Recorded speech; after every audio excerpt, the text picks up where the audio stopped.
Hello, everyone, and welcome to the 8th episode of the Cultured Pull List.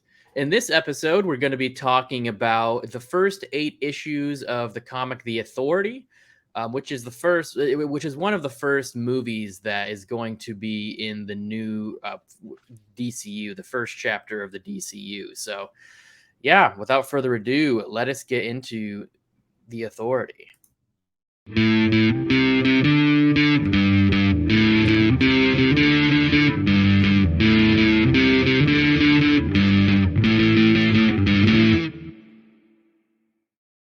Alrighty, so The Authority. I really hadn't heard of The Authority before James Gunn made that announcement of the first chapter of the DCU. I think it's supposed to be like the second or third movie in the if they go in the order that he presented them. But yeah, how about you? Were you familiar with them at all?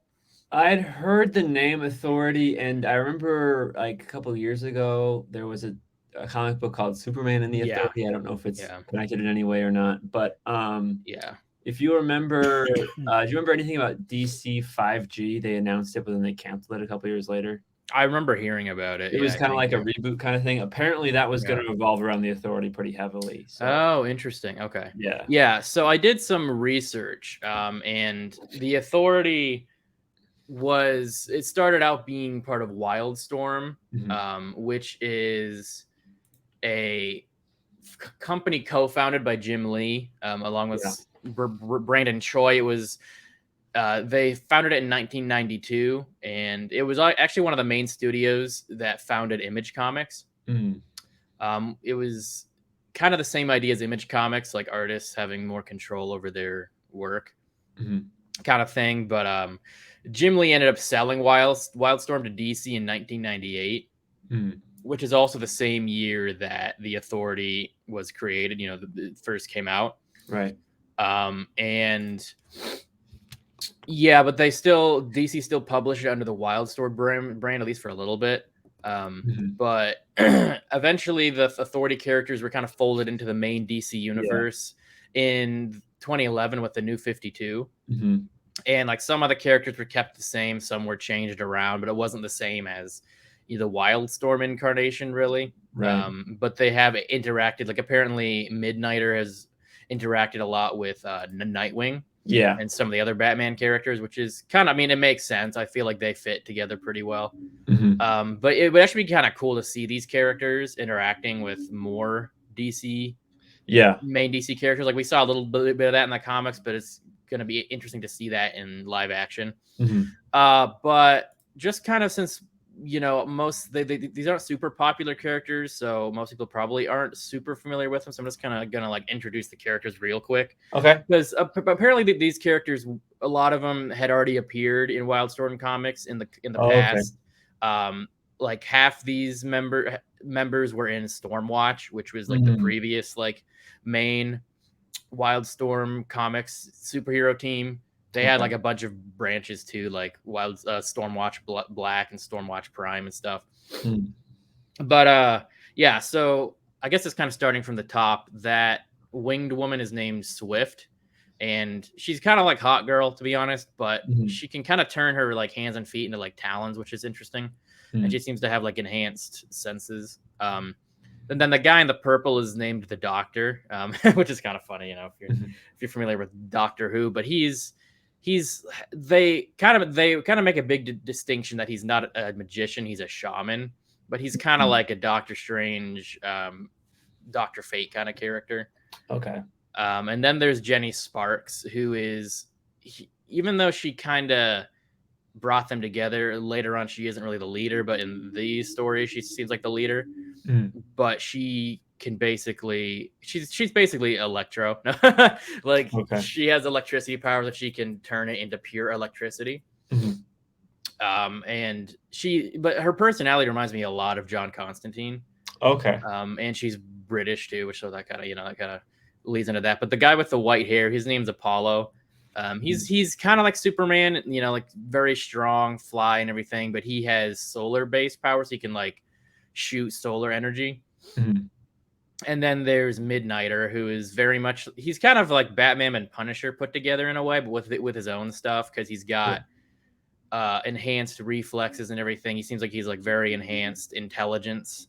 Mm. He can like map out a battle like a million different ways before they even fight, and he's got very enhanced speed and and lots of martial arts and combat skills. And then we have the engineer, who's the metal lady with like really form-fitting metal. Like it's basically Yeah. like a second skin, but Mhm. yeah. So she's her powers are very similar to Cyborg Okay. in a lot of ways, but what she did, she was a scientist, a physicist, and a um, mechanologist, I think she calls herself, but Mhm. she basically replaced her blood with like these liquid machines is the idea, with like 9 different like machines or something. So it basically allows her to do a bunch of different stuff. Obviously she has the armor, but then she can also create a bunch of different stuff. I think like her title is technically the maker, so she just like builds a lot of stuff, but she can also turn her arms into cannons and stuff like that, kind of like Cyborg. Mhm. And then there's Jack Hawksmoor and or Hosmore or whatever. No, I thought it was Hawksmoor, but anyway, he's probably got the most unique powers because apparently he just kind of like connects with cities. Like he can somehow like Oh. merge with like the life force of cities, which seems to give him just kind of like a random grab bag of powers. Like he can like Mhm. melt into buildings. He can be super strong. He can just do all this crazy stuff. But it's yeah, very interesting powers there. Mhm. But yeah, that's the Authority. That's all the main players in at least these first issues we're talking about, which every 4 issues are like their own story arc. So Right. we're basically covering 2 story arcs here. So the first 4 here, issues 1 through 4, were the story arc is called the Circle. It was written by Warren Ellis, art by Brian Hitch, inker was Paul Neary, colorist Laura Martin, and letterer Ali Fox. I really hope that's how you say her name. I really hope that's how you say her name. And then May through August 1999 was when these were released. So DC actually acquired these a year before Okay. these books came out. I thought it was the same year, but they still publish under Wildstorm, which I thought was So, do you think that this was in development before the buyout, or do you think that DC ordered it after they bought out Wildstorm? I'm guessing it was already ordered, um, Okay. especially considering like it takes a while to come up with all this stuff. It Right. was probably already ordered, and then, or at least in development, like Jim Lee probably and like Warren Ellis, whoever probably had all this stuff in development. Mhm. I don't know for sure, but Right. that kind of makes the most sense, especially considering DC didn't fold it into their main DC label. They Right. just it seems like they kind of let Wildstorm operate somewhat separately for a while. Mhm. Like it wasn't until like 2011 that they really like folded them in. Right. But yeah, so that is that. Let's hop into the first issue here.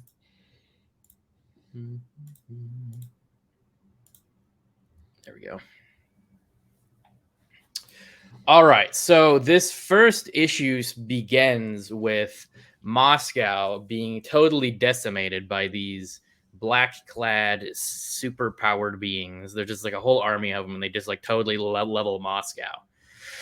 And after we see all this carnage, we then skip to this place called Gamora Island, where this guy who looks very much like the Mandarin, Mhm. like he's even got the rings and everything, and Right. this is probably considered culturally insensitive nowadays, but Mhm.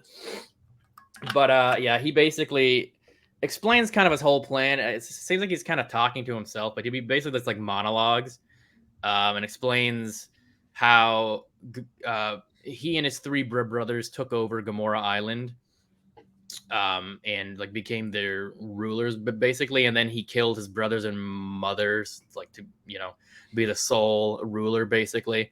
Mhm. And he explains how that's a circular logo. That's like the logo of the house Gamora or whatever. And each knot it represents him and his brothers. And it seems like he's got his own like company, like Gamora Inc. or something. I'm not really sure, but it's also a Mhm. corporate logo. But he mentions that 2 years ago he escaped captivity. It seems like he was in prison. Like Okay. I'm not really sure if this took place in other comics before. I'm guessing it did. Mhm. And they're kind of like calling back to it, which, you know, if you hadn't read like Stormwatch or whatever, then you wouldn't really know. But that's probably why they had this long monologue. So you're not Mhm. like, who Mhm. the heck is this guy? Right. But he mentions that 2 years ago he escaped captivity and he just like engaged in this crazy terrorist attack. And Stormwatch retaliated by killing millions of people on his island. So now he's created an army of super beings and sending them to destroy three major world cities, Mm. so that the Earth will bear the mark of Gamora. So he's basically Oh, trying to like, you know, like etch this circular mark into the planet, got you. um, kind of in vengeance for, you know, what Stormwatch did, but also he's just Mhm. kind of a psycho. But then Right. we cut to New York City, and Christine and Jackson, these they are the leaders of the UN Superhuman Security and Intelligence Advisory Office, Mhm. and they're pretty frustrated because Moscow is just demolished, but they can't really do anything because Stormwatch is disbanded. Stormwatch Black, which is like a um, kind of a Black Ops version of Mm. Stormwatch. There's only 3 members left, and they kind of went into hiding. Mhm. And both Jackson and Christine used to be superheroes, but they can't really do that anymore for whatever reason. And the UN doesn't really have any money to fund an international superhero team, so there's like basically the idea is there's no superheroes to stop this army of superhumans. But right when they're in the middle of talking about that, Jenny Sparks just kind of teleports into their room and is like, "Hey, give me all your intel on these superhumans. We won't let this happen again." You know, and they're like, Mhm. what?" You know, and she said that she tells them that she and the remaining members of Stormwatch Black have been basically building their own team and they're planning on stopping these superhumans, but they want all of the UN's intel to help Mm. them. So, you know, after she does a bit of explaining, Jackson and Christine agree to give Jenny all their intel. So Jenny goes back to her base or their base, which is called the Carrier, and she tells Swift and Jack, who are the only people there right now, to greet her that she got the intel from the UN. And Swift is like, we don't really need the intel because we have the engineer and the doctor, which we Mhm. don't, you know, at this point we don't know who they are, but you know, this story assumes, you know, just kind of. I do like that this story doesn't spend too much time on monologuing. It just kind of jumps right into things and Mm. it doesn't bother. Yeah. Like it just kind of like acts like things are already in motion. Mhm. Doesn't bother setting everything up Right. necessarily. So Jenny says, "Yeah, I know we didn't really need the intel, but I just kind of wanted Jackson and Christine on our side to help convince the UN to support us at some point, Mhm. make them think that we need them."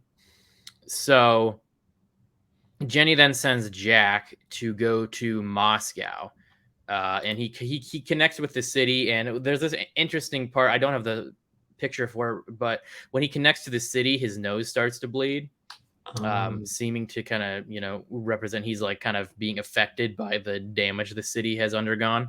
Mm. And he finds the Gamora symbol and, you know, just sends word back to everybody else like, yeah, I found this weird symbol. Um, so then we are introduced to the engineer, the doctor, Midnighter, and Apollo. This kind of happens over the next few pages. The engineer talks to Jenny, and it's revealed that she isn't the first engineer. She's the second person to take the engineer name. Mm. And it seems like she's kind of able to control the carrier, but we kind of that kind of gets explained later. But um, she just kind of seems to be like, well, kind of the engineer of the group. You know, she's more part of the planning and technology side of things. But then we skip to the doctor who's like communing with seemingly like the spirit of all the shamans that came before. It Mm. seems like a title is kind of passed down from person to person, and each shaman, or they're called the doctor, but like their title is shaman or something. It's kind of confusing, but Mm. anyway, each shaman that came before, all their memories and experience and power is in like the current shaman, current Right. doctor. So that's we kind of get an introduction to the doctor, everything, and that we also get to see an actually good view of the carrier, which is just like Mhm. this crazy huge, like it looks more like a space station than a Yeah. vehicle, Mhm. which it's kind of cool. It's sort of like a insanely huger version of the Watchtower, Right. which is kind of cool. We also get to see Midnighter and Apollo, who they don't actually say in these issues, but later we learn that they're actually like they're partners, as in like superheroes, but also they're a couple. Okay. That I don't think that really is revealed until like a little more ways into this series. I think a little Mhm. further than we go. Um, but yes, and it seems like they've been working together for a long time, and they've been in retirement and are basically coming out to like be a part of this Mhm. team. Um, so the engineer also explains during this whole like there's like this whole like almost 10-page spread where we're just kind of being introduced to these characters. They're talking to each other. We get to see different parts of the carrier, and the engineer explains that she and the doctor found the carrier. Like they don't explain how that, but they did. And Mhm. apparently the carrier kind of exists out of time and space, but is also locked to the same location of the Earth. Mhm. So it can technically teleport them anywhere on Earth because it kind of exists in the same space. It's kind of confusing, but like it's kind of complex, but kind of interesting at the same time. But then the engineer figures out that the symbol Jack found was a teleportation effect, and she manages to lock on to the teleportation signals, which there happens to be a bunch of signals appearing in London. So the team rushes to London, and a big fight ensues, and obviously people die, or at least Mhm. obviously they have no qualms about killing these superhumans, and that's the end of issue 1. Issue 2 picks up. They're still fighting. There's still a huge battle going on, and in the middle of the battle, engineer puts these tiny devices into everyone's heads, which allows them to communicate telepathically. Mhm. And at one, yeah. So there's this big battle. They're definitely gaining the upper hand. The authority is, and Jenny even at one point turns into just a bolt of lightning and just like shocks a bunch of them that are in, I think, the River Thames, Mhm. which is kind of cool. Yeah.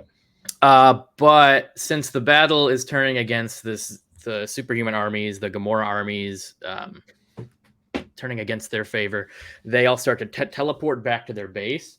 But Apollo managed to damage the teleportation device on one of the superhumans he was fighting. Mhm. So that superhuman just flies away back to Gamora Island, and Apollo just chases after him before telling anybody.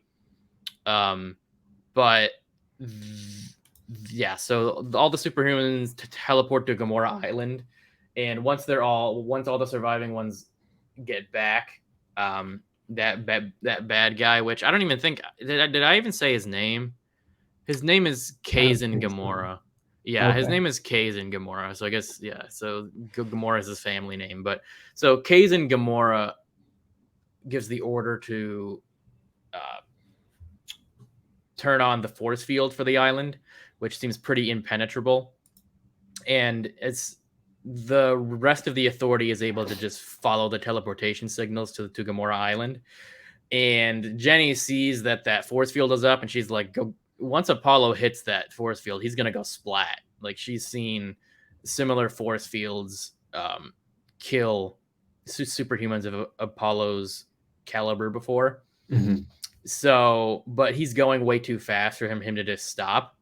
Right. So the doctor transports him to some other dimension, Mhm. where like they're not there long, but apparently it's something where like all action turns into music or something. It's kind of weird, but that superhuman that Apollo was chasing is not so lucky, and he just straight up goes splat against the force field. Mhm. So yeah, that's the end of that guy. But after this, they kind of the heroes realize they can't really get into the island, right? Because they can't get past the force field, at least not yet. So the heroes return to the carrier and just kind of regroup and refresh. And during this, Jenny and Apollo have a conversation. It's not like it's not really super important for the story, but it kind of develops the characters more. Like Apollo says that she normally chafes at leadership, yet she's playing the role pretty well.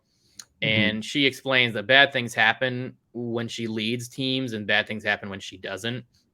Mm. But if she doesn't lead a team, that nobody's going to be able to step up and be there to save the world.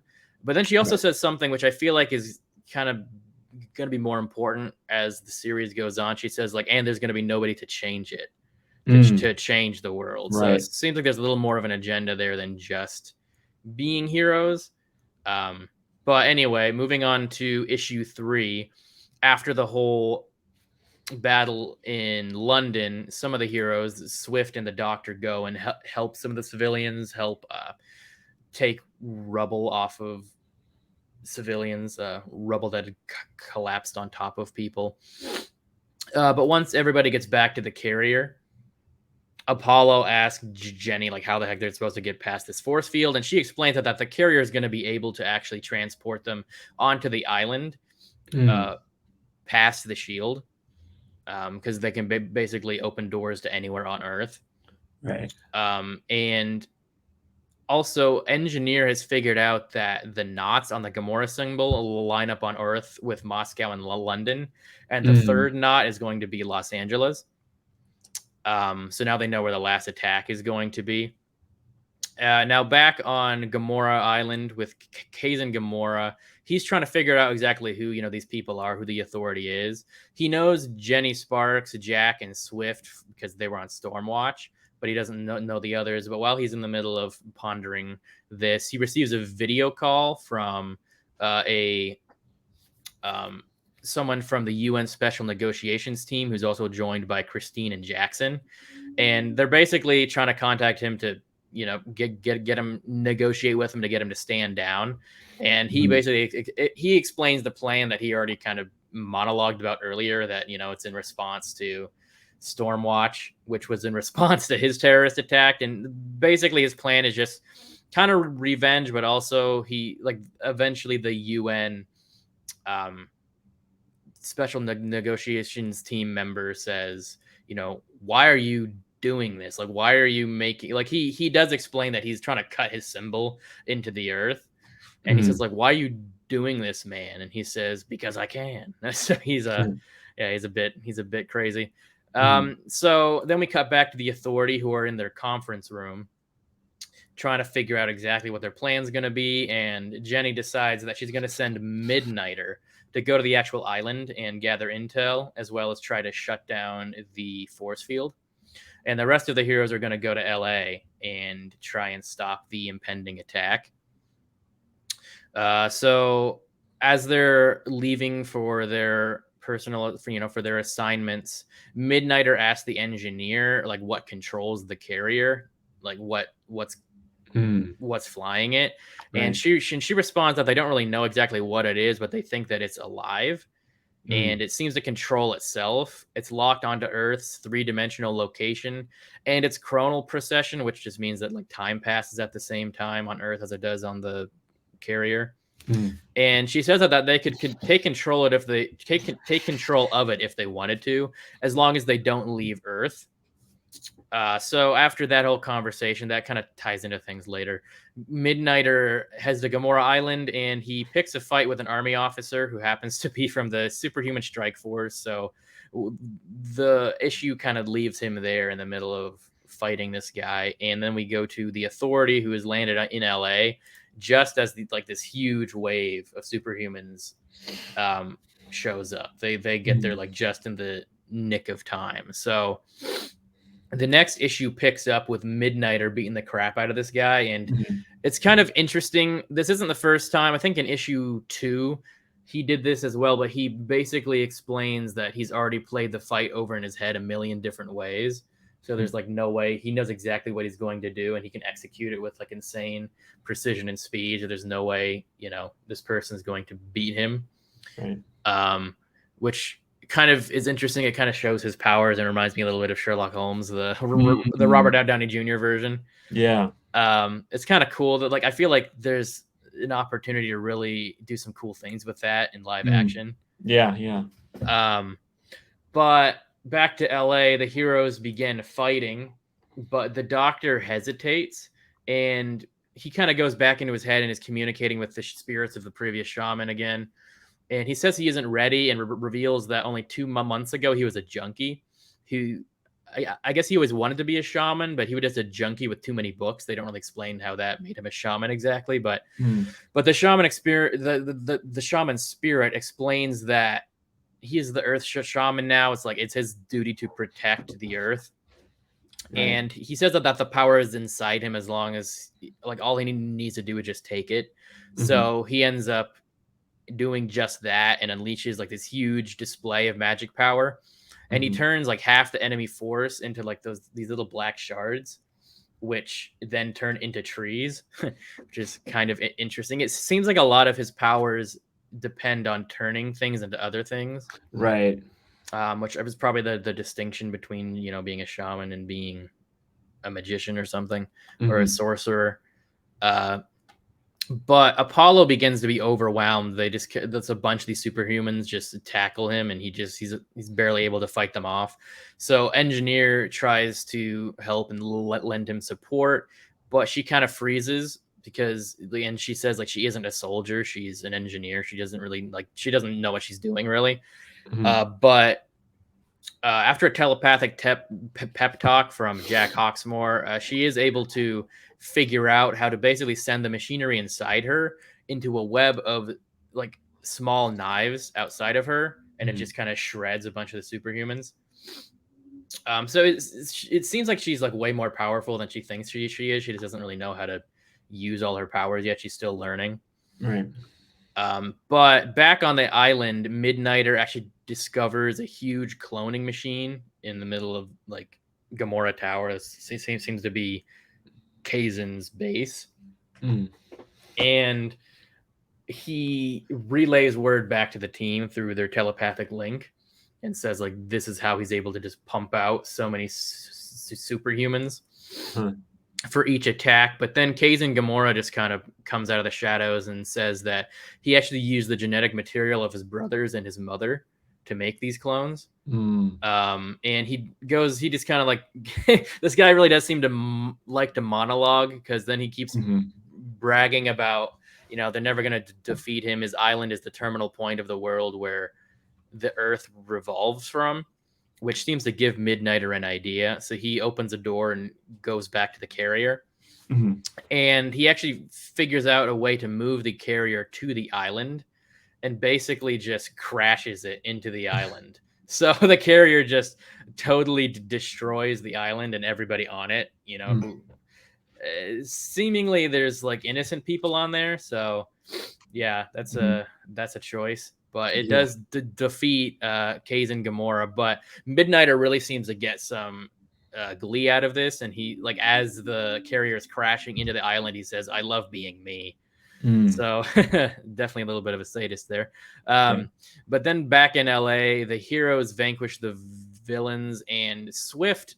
This is the first time they really kind of address like them killing people. It's just kind of shown before, and you're just kind of like, oh, so this isn't the Justice League. They're more right. They have no problem just killing people, and even collateral damage is kind of like, And so Swift asks like how many people they killed during their battle, and Jack responds that they saved more people than they killed. Like if they weren't there, many more people would have died. It's like, it's not a great answer, but it's it's the only one they have. Right. So the team kind of leaves the battle dramatically, got that, dramatic ending shot. But Jenny also talks about how the UN is going to find the wreckage of Gamora Island. They're going to find the cloning facility and have access to that technology. But they also know that the Authority knows. So, the idea is that the Authority is kind of going to keep the UN in check, hopefully. Right. And at the very end, Jenny sends a transmission to the world via the UN building in New York, just kind of announcing that they're there. The message says, "This is Jennifer Sparks speaking on behalf of the Authority. You are not alone." And that is, hello. That is, come on now. There we go. That is the end of the 4th issue. So now moving into issue 5, well, 5 through 8. So again, these were written by Warren Ellis. Artist was Brian Hitch, inker Paul Neary. This time the colorists were Laura Martin and Chris Garcia. I believe Chris Garcia helped in the first 2, or in 5 and 6, and then the letterer again is Ali Fucks. And then and then these were released between September and December of 1999. Which, you know, it makes sense. They come out every month starting with like May 1999. So there is that. So whenever you're ready.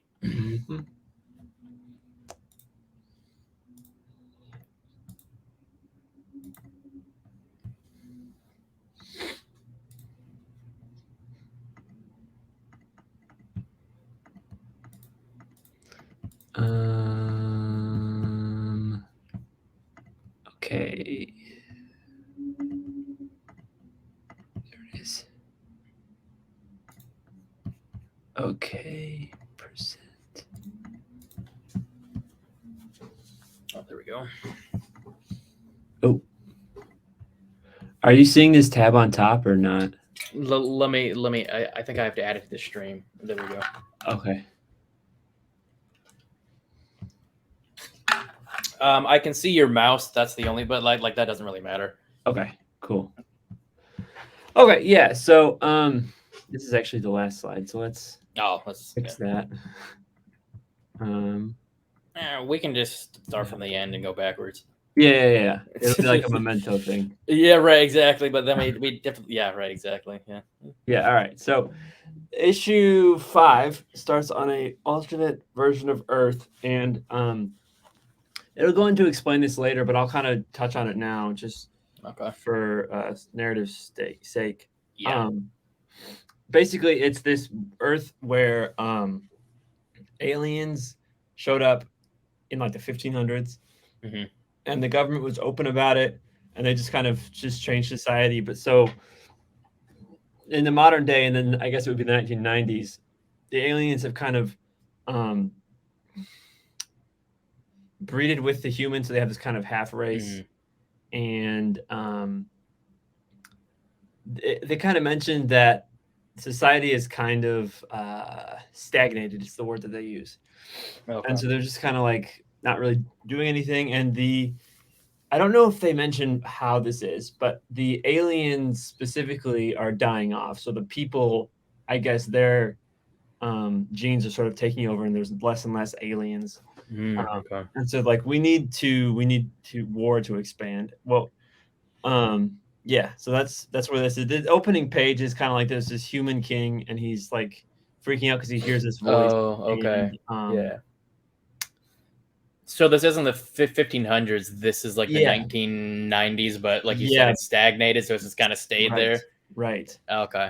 And so he starts hearing voices, and it turns out that the villain shows up. His name is Regis, and he basically kills the king. And he's like, "We're gonna make war to save our civilization."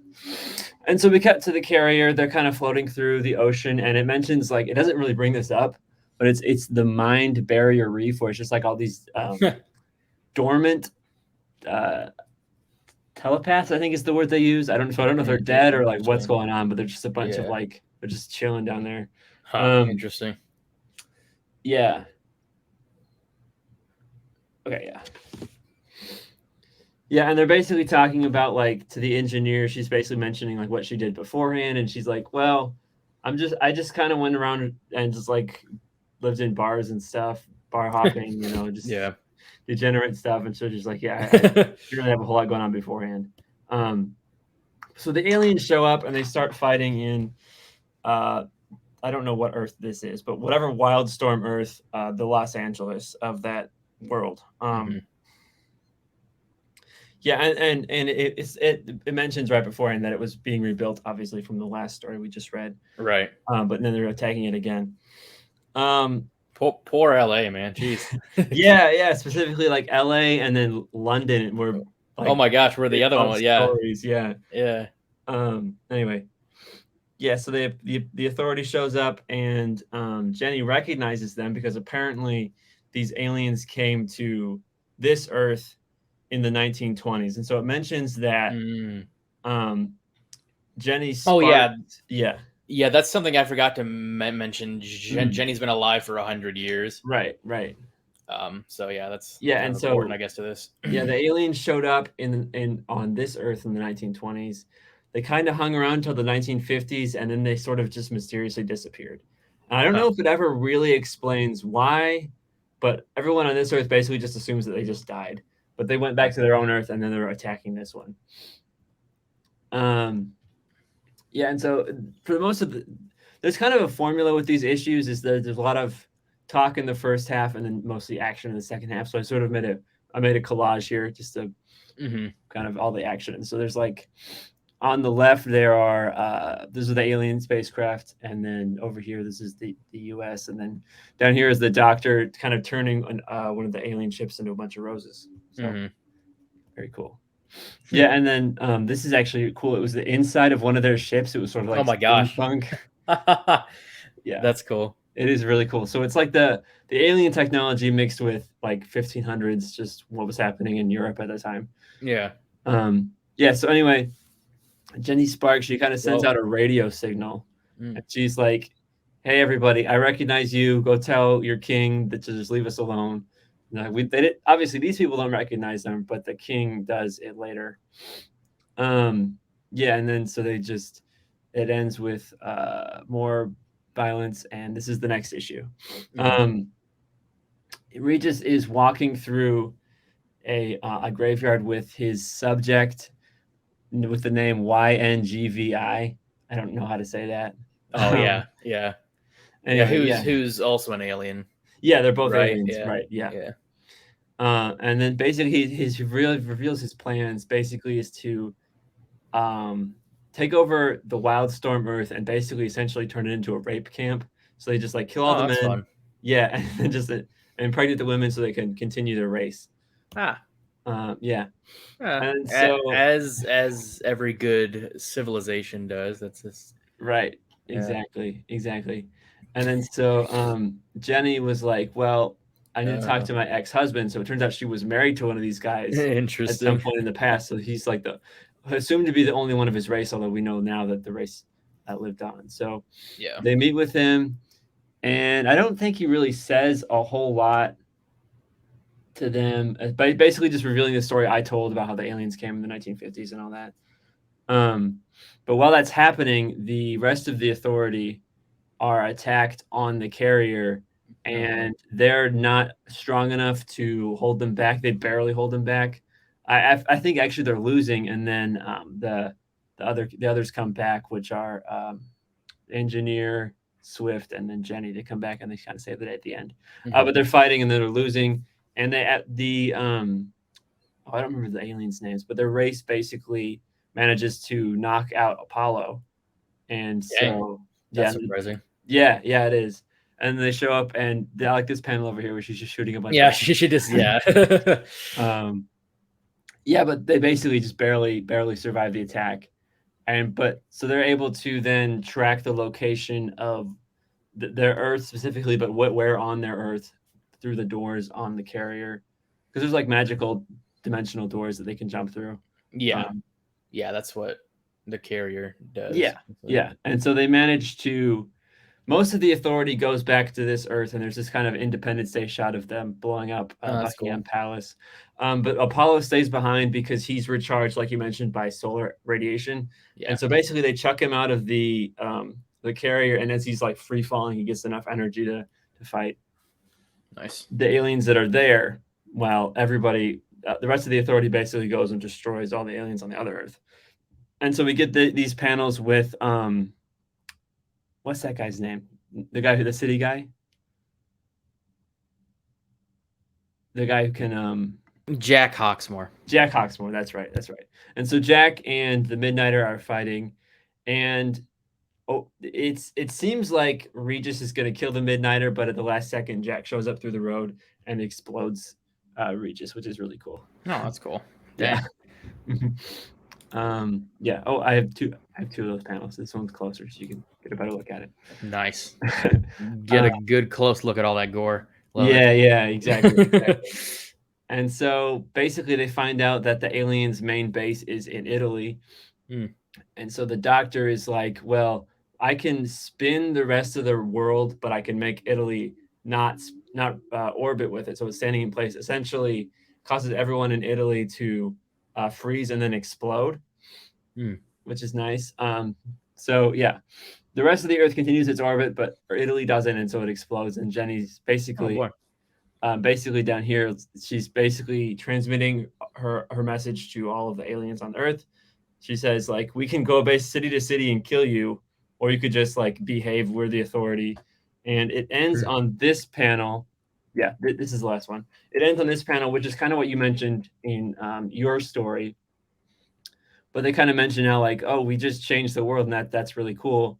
And then I think the last line of dialogue is basically Jenny saying one down, one to go, meaning that they're going to change their world as well. Interesting. Yeah. But it seems like you kind of hinted at this, but it seems like their mission is to, which is different than most superheroes I'll mention, but their mission is basically to change the world into what they think is right by whatever means necessary.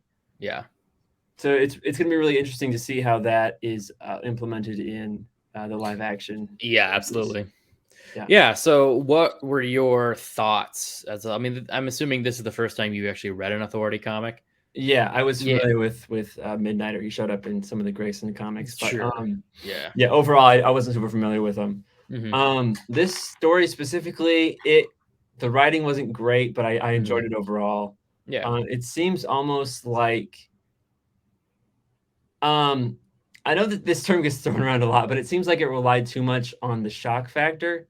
And I have no issue with things that are shocking and like bloody and violent, but like when it relies on it, and as opposed to actually like telling a story and then using it, you know, it didn't do it to an egregious amount, but it seems like in areas they were kind of doing that. But overall, I think I enjoyed it.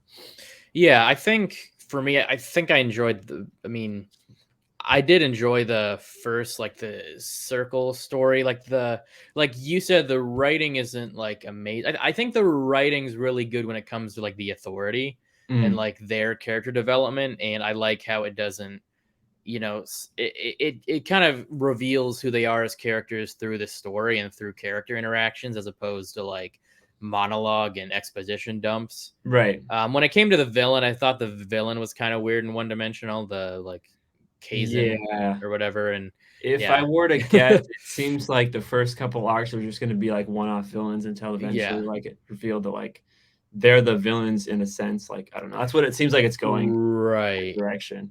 Yeah, but I have to say I really liked like all the characters. Like they did a really good job making me like the characters, which I think is kind of rare when it comes to, you know, characters I've never heard of in comic books.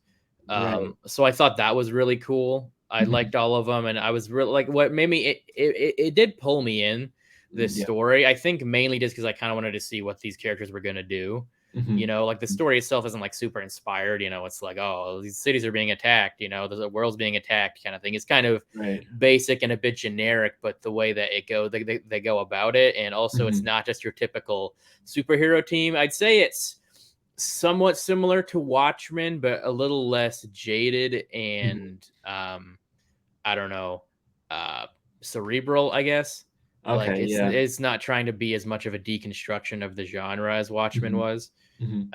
So, but it is similar to Watchmen in that their moral compasses are a little more, you know, skewed. Like they do seem pretty heroic, like more heroic than I was expecting going into it. But they definitely have I wouldn't say no problem with collateral damage, but it's kind of like they don't care as much about people who die or having to kill people. They have no problem with it. Yeah. You know, to the point where they hardly even mention it. There's no point where people are like, oh my God, they just killed, like Jack just blew that guy up. You know, they're just like, whatever, you know, they just kind of act like it's part of the job. But yeah, I am I'm honestly pretty excited for the movie now after kind of getting more. And I plan on reading more of these comics going into, you know, before the movie comes out, and probably more like the ones that are actually in the DC universe. But I'm kind of curious to see how they blend, because it seems more like James Gunn wants to adapt this version of the Authority but set it in the main DC universe. Right. So I'm kind of curious how that's going to go, if he's going to adapt these, original stories kind of thing, where, or if it's going to be more like the New 52 version. Right. I would kind of like to see this kind of, but kind of, put into the main DCU, and it'd be very interesting to see, their agenda to kind of change the world, but them having to contend with the other, with the main DC heroes. Right. Whereas here, like obviously I don't know that much, but here there isn't really anybody to stop them besides villains. Whereas if you put them in the main DC universe, which I think they have done in the newer comics, but when you put them in the main DC universe, there's like, two huge opposing, there's like the Justice League versus the Authority, that kind of thing. That could be very interesting to see. Kind of similar, but not exactly, but kind of reminds me a bit of maybe kind of like the Doomsday Clock storyline, where, they put the Watchmen in the main DC universe. But yeah, so, and I kind of hope that they do what they did in this and don't necessarily show all their origins or waste time on that. I kind of hope they just throw them into the story, and things gonna get revealed as it goes on. Right. I mean, kind of like what happened in Guardians of the Galaxy. Like, I don't think James Gunn's necessarily going to direct this, but given he's kind of like the creative, lead of all this. But yeah, what would you want to see, in this Authority movie that's coming out? Probably not till like 2026 or 7 or something. But yeah. I don't know. It's going to be interesting to see, because one thing I noticed in these stories is that for the most part, they're not like analogs of other heroes. Like a lot of times, like in The Boys or Invincible, they'll have, this is a Superman, this is Wonder Woman. They're kind of spoofs, right. And there is some of that with the Midnighter and Apollo, but for the most part, they're fairly original characters. Yeah. And so I'm really curious to see, like you mentioned, just like how they fit into the DC universe. Yeah, and this movie I feel like has to be R-rated. Yeah. Which I think is going to help set it apart from the other DC heroes. I mean, we already know that Swamp Thing's going to be R-rated, or that's likely. James Gunn has said that there are going to be R-rated projects. So I feel like this one has to be R-rated as well, because there's obviously a lot of violence, and this also just kind of seems just more mature in a lot of different ways. But yeah, so I did you have any favorite characters out of the Authority so far? I think probably Midnighter and the Doctor are probably my favorite characters. Okay, for me, it's probably Midnighter and Jack Hawksmoor. Okay. I just found his, I thought his style was really interesting, like that suit he's always wearing, but also just his powers are really like weird in a cool way. He's like able. I think they even call him like the King of the Cities or something. He's, like I can't even think of any other character who has that kind of power where they can like connect to like the life force of a city. Like that's kind of crazy. And it's not just, lame where it's like, I'm connected to this city and that's about it. Like he draws power from it, he kind of almost reminds me of like a cool version of Billy the Street. Right, cool version, and I guess not a genderqueer version. Right. But yeah, so I think that's all pretty cool. So yeah, the Authority. I would definitely like to read more of these. So if you guys want to see us cover more of the Authority issues, leave a comment below and let us know if you enjoyed this. And that is our coverage of the first 8 issues of the Authority. Definitely a pretty fun time. Definitely kind of cool covering heroes I've never really read before. That's kind of cool. But yeah, let's do our cultured picks segment. All right. What was your pick this week? My pick was Tim Drake Robin #1. At first, I wasn't sure what I'd think about this, because it's as you can see by the cover, it's very almost anime. Yeah, style. I was thinking the same thing. Yeah, and so getting into it, it's very much like that. But the story is pretty interesting. I think there's this mystery of like this villain who's like sort of replicating villains from Tim Drake's past specifically. Okay, and so they're trying to get to the bottom of it. Yeah. What's interesting about this story in particular is that it kind of explores because for the longest time, it was Tim Drake and Stephanie Brown, spoiler Batgirl, kind of Yeah. they were dating. But Yeah. recently he started dating a character named Bernard, which he's in Oh, the right, because Titans show. Yeah, they said he's bi in the right, more recent right. comics. Yeah. Yeah, and so it's sort of like sort of dives into that love triangle kind of aspect to it, which is really Okay. unique because there's not really I've never personally seen a love triangle where it's that way, Yeah. like a bisexual love triangle. So that's interesting. Yeah. But yeah, it was really good. It took a while to get into the art style, but after I Sure. got over it, I enjoyed it. Okay. Cool. So my pick this week is the Flash 787, Mhm, which did come out, I think, November or October of last year. mhm, But I did just pick it up recently. But it's nothing super special per se. Like, there's nothing like world ending in this. But I just thought it was a really fun issue because it mhm. starts out the more recent Flash series has been focusing a lot on Wally. Yeah. So Wally is just kind of hanging out with his family at home Mhm, on like a Saturday morning or something, and then he turns on the TV to watch with his kids, and this thing this like kind of pops on there when they're in the middle of a show. It's called like multiversal wrestling or something, and uh, it's showing these people fighting, like these superpowered people fighting, and then they figure out, wait a minute, they're in the middle of Keystone City. mhm, So Wally rushes down there as the Flash, and he ends up kind of getting mixed up in the fight. It ends up accidentally like winning and pinning uh, one of the guys. So he ends up being like a contender to fight mhm, the champion.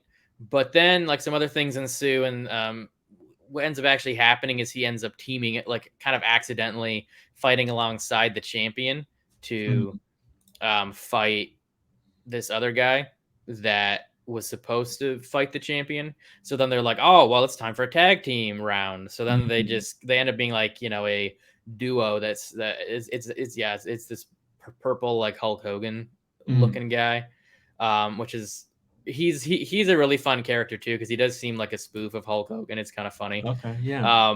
So they fight, like five different duo teams and end up like being the champions, and it's just kind of like a Mhm. fun little one shot thing. Yeah, yeah. But it's fun, not in a super like cheesy way, I guess, Mhm. but it is definitely, less serious than say, something like Dark Crisis or, like Right, Reverse Flash. right. But yeah, I just thought that was a fun issue. I just like thoroughly enjoyed my whole Mhm. time reading it, and it's not anything you need to like know really anything about what's going on besides Wally has a family, Right. and the kids have superpowers. That's about it. But Mhm. yeah, so that is the show for this week. That is the Thanks so show. much for joining us. This has been the Cultured Poll List. If you would like to help support us, help us bring you more content, check us out on patreon.com/theculturednerd. And if you would like to support our show specifically, the Cultured Poll List, check out our specific tier on our Patreon page. Thank you so much to all of our current Patreon supporters. We couldn't do this without you. I have been your host, Michael Malillo. My co host has been Luke S. Our logo was designed by Jose Navarro, and our intro was designed by myself. Thanks again for joining us. Be sure to like and subscribe. And if you would like to check out the Cultured Nerd on social media, scan the QR code on the bottom left. And if you would like to check out Casual Experts, which is me and Luke's brand, if you'd like to check out our social media and podcast, all that, scan the QR code on the bottom right.